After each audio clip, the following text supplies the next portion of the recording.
तीसरे अध्याय में कर्मयोग का वर्णन है। कर्म इंद्रियाणि संयम में यास्ते मनसा स्मरण इंद्रियार्थान विमूढ़ात्मा मिथ्याचारा सौच्यते। तीसरे अध्याय में कर्म का सिद्धांत बताया है। कर्म करना अच्छा है या कर्म नहीं करना अच्छा है। अर्जुन ने भगवान से कहा कि कोई भी एक बात आप ये बताइए कि हमें दोनों में क्या करना चाहिए, कर्म को त्याग देना चाहिए कि कर्म करना चाहिए।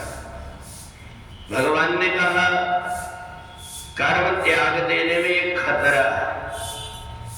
अगर व्यक्ति उपवास है और बार बार उसको भोजन की याद आ रही तो उसका एक किया हुआ उपवास और व्रत पाखंड कहलाता है और उसका बुरा परिणाम होता है।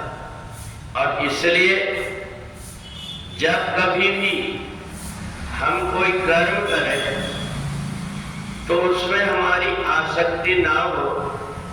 इस ढंग से उस कर्म को यदि हम करते हैं तो उसमें हमें कोई पाप नहीं लगता।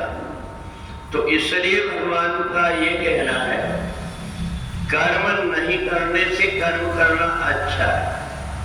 अगर हमारे अंदर सामर्थ्य है, हमारे अंदर श्रद्धा है, तो हम यदि कोई भी कार्य ये सोच लेते कि हम आज व्रत करेंगे तो चाहे कुछ भी कोई बनाए पर हमारे खाने का मन ना हो, और यदि हमारा खाने में मन लगा हुआ है तो हमारा व्रत किया हुआ बेकार न जाकर के बल्कि उसका दोष भी लगता है। तो इसलिए कर्म नहीं करने से कर्म करना सहज है। हम जो कुछ भी खाएं योग युक्त आहार से योग युक्त चेष्टा, जितना शरीर को जरूरी उतना खाए, ज्यादा ना खाए। और दूसरे जो कार्य है हम परमात्मा का चिंतन, भगवान का ध्यान, भगवान का कीर्तन, माला की जाप करें तो यदि हम ये कर लेते हैं तो व्रत करने से ज्यादा फायदा इससे हो जाता है। और यदि हमने व्रत किया और हमारा दृढ़ संकल्प है, शरीर के अंदर सामर्थ्य भी है, तो हमने जो कुछ भी कर्म किया इससे हमारे जीवन में संयम आता है। बशर्ते हमारे शरीर के अंदर की क्षमता हो और हमारी मन से वो काम करने की इच्छा हो। नहीं तो इस कलयुग में व्यक्ति अगर कोई भी प्रकार के ऐसे कार्य जो वो अपने शरीर से नहीं कर सकता अगर मन से कर लेता है तो उसका पुण्य मिल जाता है अच्छे कार्य का।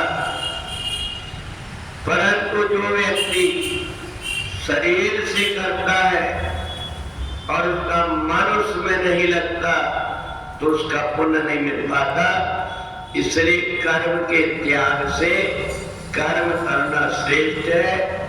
राजा जनक आदि का उदाहरण देकर के भगवान ने बताया घर परिवार में रह करके अपने जीवन को संयमित बना करके जीते जी विदेह कहलाए राजा जनक। इसलिए कर्म का गहन सिद्धांत है।